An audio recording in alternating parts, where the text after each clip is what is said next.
Hello everyone, आशा करती हूँ आप सभी स्वस्थ होंगे।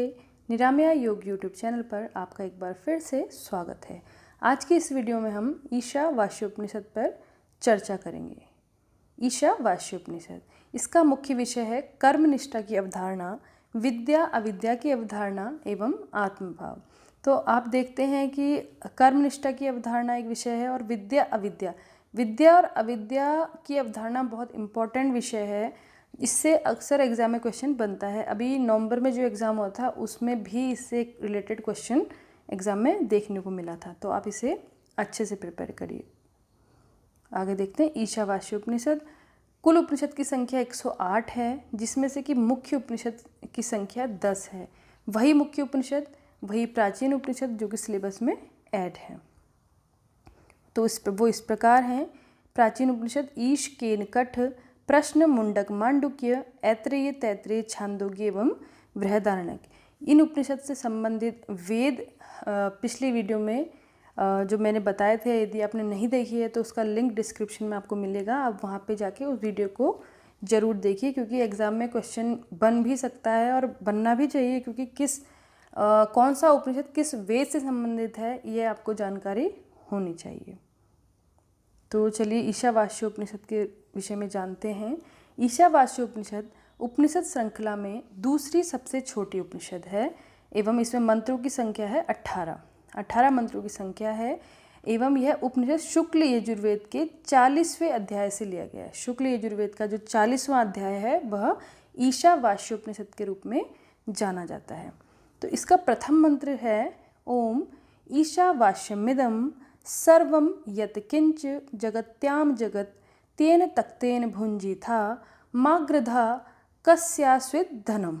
अर्थात कि इस गतिशील चराचर जगत में जो कुछ भी व्याप्त है, जो कुछ भी विद्यमान है, वह सब ईश्वर के द्वारा आच्छादित है। अर्थात कि वह सब ईश्वरमय है। अर्थात ईश्वर हर जगह व्याप्त है, संपूर्ण संसार का स्वामी है। इसी कारण से किसी भी वस्तु का त्याग पूर्वक उपभोग करें, यानी कि तेन तक्तेन भुंजी था, अर्थात कि त्याग पूर्वक उपभोग करें। माग्रधा कस्यास्विद धनम, यानी कि दूसरे के धन की आकांक्षा नहीं करें, क्योंकि यह सब जो है ईश्वर का है, ईश्वर इस सब का स्वामी है। तो आप उस चीज़ को अपना ना समझें, केवल उसका उपभोग करें, वो भी त्याग पूर्वक। जिस प्रकार श्रीमद् भगवद गीता में बताया गया है कि कर्मण्येवाधिकारस्ते माँ फलेषु कदाचन माँ कर्म फल हेतुर्भु माँ ते संगोस्त कर्मणि। अर्थात कि तेरा केवल कर्म में अधिकार है, उसके फल पर नहीं। क्योंकि यदि आप जब उसके फल पर फोकस करते हैं तो आपके कर्म एक तो अच्छे से नहीं होंगे, कर्मों में कुशलता नहीं आएगी, और साथ ही यदि आप उसके फल की आसक्ति रखते हैं तो वह कर्म आपके बंधन का कारण बनते हैं। आप उस बंधन में फिर बंधते हैं एवं जन्म मरण के चक्कर में फिर से इंसान घूमते रहता है एवं उसे मोक्ष नहीं मिल पाता।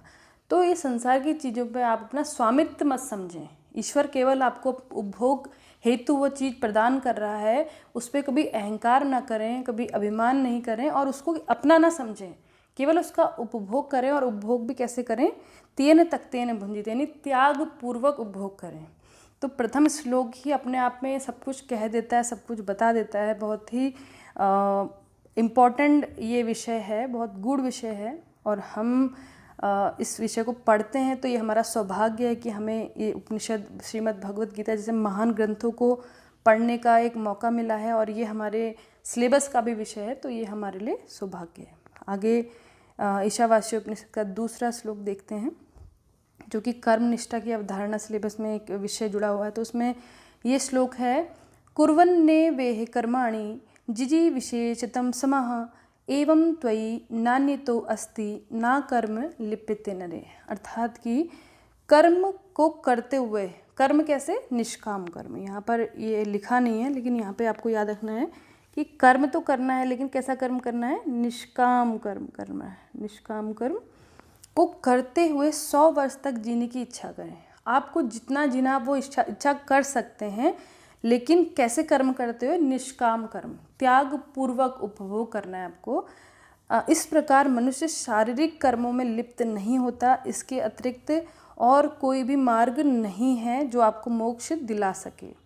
तो क्या काम करना है कि त्याग पूर्वक आपको उपभोग करना है चीज़ों को, आपको उस चीज़ से आसक्ति नहीं रखनी है और कर्म करते रहना है। जैसे गीता में भी कहा है, ना ही कश्चित क्षणमपि जातु तिष्ठति कर्म करत, यानी कि एक पल भी मनुष्य कर्म करे बिना नहीं रह सकता, क्योंकि वह प्रकृति के परवश है। प्रकृति के जो गुण हैं उसके आप सत्तम रज गुण हैं, वह प्रकृति को चलायमान बनाते हैं, तो वह भी हमारे अंदर ही है। हम उन गुणों के परवश हैं क्योंकि हम प्रकृति से जनित हैं। तो यह है कि आपको कर्म तो करना ही है, लेकिन कर्म कैसा करना है? निष्काम कर्म करना है, जिसमें कि आपको कोई आसक्ति ना रहे और हर चीज़ का त्याग पूर्वक उपभोग करना है। तो ये श्लोक ये बताता है कि 100 वर्ष तक जीने की इच्छा करना कुछ गलत नहीं है, इच्छा आप करिए, लेकिन उन कर्मों को आप ऐसा करिए जो कि आपके वो बंधन का कारण ना बने। तो ये याद रखना कि ओम ईशावास्यमिदं और कुर्वन्नेह कर्माणि आपके ईशावास्य उपनिषद के श्लोक हैं। आगे देखते हैं विद्या अविद्या की अवधारणा। ये इंपॉर्टेंट विषय है, विद्या अविद्या की अवधारणा। विद्या का अर्थ होता है ज्ञान एवं अविद्या का अर्थ है कर्म। अंधतम प्रविशन्ति यौ विद्यामुपासते ततो भूय मे तमो यौ विद्या अमृतः। अर्थात ये श्लोक जो है आपके विद्या और अविद्या की अवधारणा को बताता है। तो इसमें विद्या को ज्ञान कहा गया है एवं अविद्या को कर्म कहा गया है। विद्या का अर्थ आपको ध्यान रखना है कि ज्ञान, और अविद्या का अर्थ है कर्म। अविद्या का अर्थ कर्म से याद रखना है। ये एग्जाम में कभी क्वेश्चन घुमा के भी आ जाता है, इस बार घुमा के ही काफ़ी क्वेश्चन आए थे। तो विद्या का अर्थ ज्ञान और अविद्या हो गया आपका कर्म। तो इसका क्या अर्थ है कि अंधतम तमः प्रविशन्ति, यानी कि जो व्यक्ति अविद्या की उपासना करता है वह गहरे अंधकार लोक की प्राप्ति करता है, और जो व्यक्ति केवल विद्या की उपासना करता है वह और भी गहरे अंधकार को प्राप्त करता है। तो यहाँ पे आप देखते हैं कि अविद्या अर्थात कर्म, विद्या अर्थात ज्ञान, ये आप याद रखिएगा। तो जो अविद्या की उपासना करते हैं वो जाएंगे गहरे अंधकार में, और जो विद्या की उपासना करते हैं वो और भी गहरे अंधकार में। अर्थात कि अलग अलग उपासना हो रही है, जिसमें कि आप देखते हैं केवल अविद्या की उपासना यदि करते हैं गहरा अंधकार, केवल विद्या की उपासना करते हैं तो और भी गहरा अंधकार। तो यहाँ पे क्या है कि इनकी अलग अलग उपासना नहीं करनी, इनकी आपको एक साथ उपासना करनी है। तो आगे हम देखते हैं, अगले श्लोक में बताया गया है। तो यहाँ पर हम इस श्लोक से समझेंगे, विद्याम च अविद्याम च यस्तद वेदो भयसः अविद्या मृत्युम त्रित्वा विद्या अमृतम अश्नुते। अर्थात कि जो विद्या और अविद्या दोनों की उपासना करते हैं, यहाँ पर देखिए कि दोनों की एक साथ उपासना के विषय में बताया गया है कि जो विद्या और अविद्या यानी कि ज्ञान और कर्म की दोनों की एक साथ उपासना करते हैं, वह विद्या द्वारा अमृत की और अविद्या द्वारा मृत्यु का तरण करते हैं। तो यहाँ पे आप देखेंगे कि अविद्या के द्वारा क्या हो रहा है, अविद्या के द्वारा मृत्यु का तरण हो रहा है एवं विद्या के द्वारा हो रहा है अमृत की प्राप्ति। तो दोनों को एक साथ जब आप करते हैं, किंतु अलग अलग उपासना करेंगे तो विद्या में क्या था, आपको अविद्या में था गहरे अंधकार में और विद्या में और भी गहरे अंधकार में।